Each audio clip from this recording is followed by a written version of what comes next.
know, this is a girl after my heart. Well, I love it. Change every time. All right, yeah. So to begin with, let's go to my partner in crime. Amanda, you start off, please. Blake, first of all, since we've established we can say this, I fucking love you. Secondly, how did you start doing this? What triggered you deciding to be the most excellent?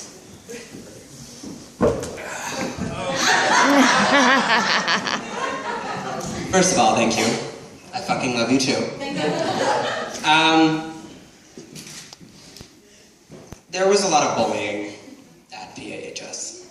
And believe it or not, I love to tell this story, but my coming out story is that my sophomore year at the end, I was walking by and this absolutely lovely boy by the name of Brett Boone, I don't know how many of you know him, he lives in Seattle now, and well, I had witnessed him coming out of the classroom being followed by 2-3 taller guys who were pushing him, calling him faggot, and it came to this set of stairs. I don't know if any of you know what the 900 building is, but it's the building under the gymnasium.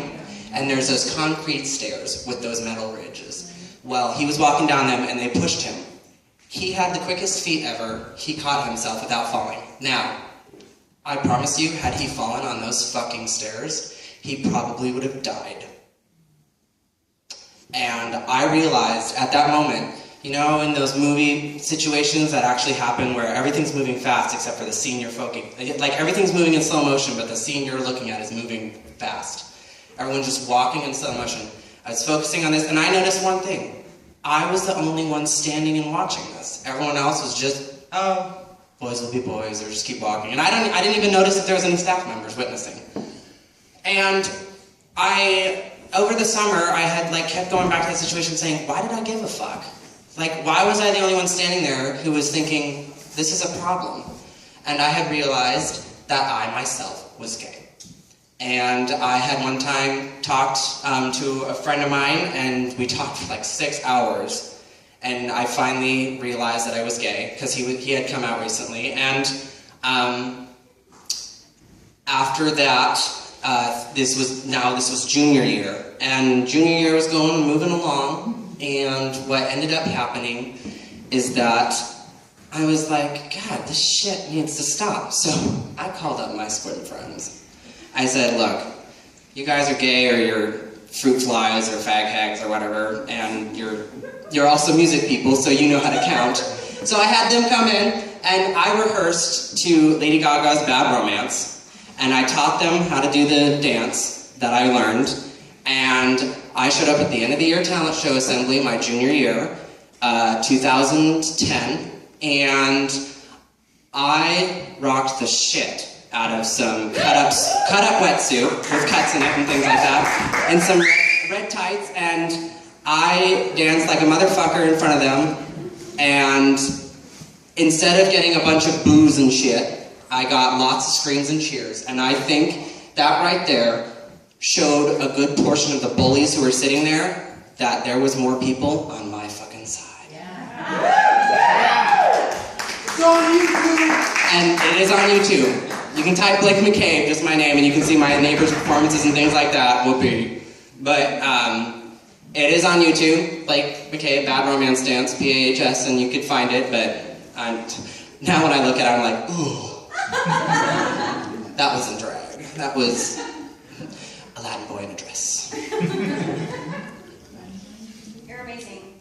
Thank you for being an inspiration to everyone. Thank you. How did you learn how to do your makeup? Because I'm super jealous. So many questions. You met me? Yeah, I know. We talked for about Coach bags for 10 minutes one time. Well, anyways, my makeup, I performed one time for my birthday. It was my 21st birthday, so last year. And my makeup wasn't as good then. You know, ironically, I was wearing a burqa for my performance, and when I took it off, I actually said to my drag queen family, I was like, I should have kept the thing on. But my drag family, just so you know, for a little brief history, drag family is there is a very experienced drag queen, And she decides, she reaches an age and experience where she wants to start adopting known as daughters. And she will teach them everything on makeup, will loan her wigs and costumes. And what you do is you will have a drag name and you will carry the family house name. And I am part of the house known as House of Paradisco. And you might have noticed, I don't carry the last name Paradisco. What ended up happening is they knew that I liked my name, and it was a name that I use as a marketing technique for both as a designer and a drag queen. And so they wanted to respect that. So one day, you know, Jessica's like, Blake, this hat doesn't match the outfit. So I like reach into my bag and pull out this like scrunchy thing and like put it on over the hat, and it matches the outfit. And she's like, Drew, did you see this? He just pulls something out of his bag and the hat matches now. So then, since that reminded them of Mary Poppins, I am known as Nanny McCabe in the Paradisco family. And I dress like one right now. I love you. You're awesome. Thank you.